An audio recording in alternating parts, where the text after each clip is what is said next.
I am absolutely convinced that the main source of hatred in the world is religion.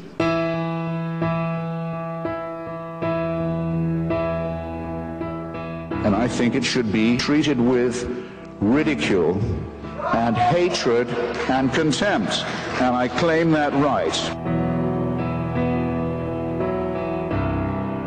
You're better off thinking for yourself and taking all the risks, and I might add, all the pleasures that will come from that. The most overrated of the virtues is faith.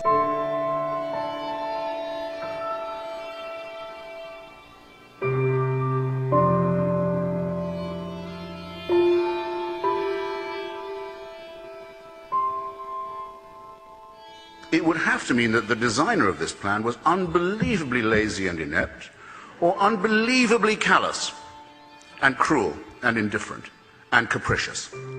And that is the case with every argument for design and every argument for revelation and intervention that has ever been made.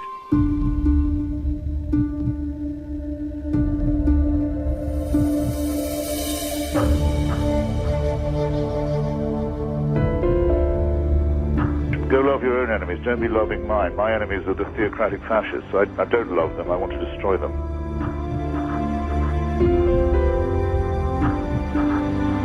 I'll tell you something, if I was told to sacrifice them to prove my devotion to God, if I was told to do what all monotheists are told to do, and admire the man who said, yes, I'll gut my kid to show my love of God, I'd say, no, fuck you. Religion forces nice people to do unkind things, and also makes intelligent people say stupid things. You give me the awful impression, I hate to have to say it, of someone who hasn't read any of the arguments against your position ever. You're a child made in the image of God. Oh no, you're not. You're a faggot. And you can't join your church and you can't go to heaven. This is disgraceful. It's inhuman. It's obscene. And it comes from a clutch of hysterical, sinister virgins who've already betrayed their charge in the children of their own church. I know what's coming. I know no one beats these odds. And it's a matter of getting used to that and growing up and realizing that you're expelled from your mother's uterus as if shot from a cannon towards a barn door studded with old nail files and rusty hooks.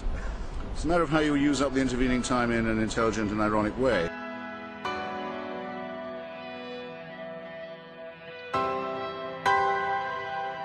It will happen to all of us that at some point you get tapped on the shoulder and told, not just that the party's over, but slightly worse, the party's going on, but you have to leave.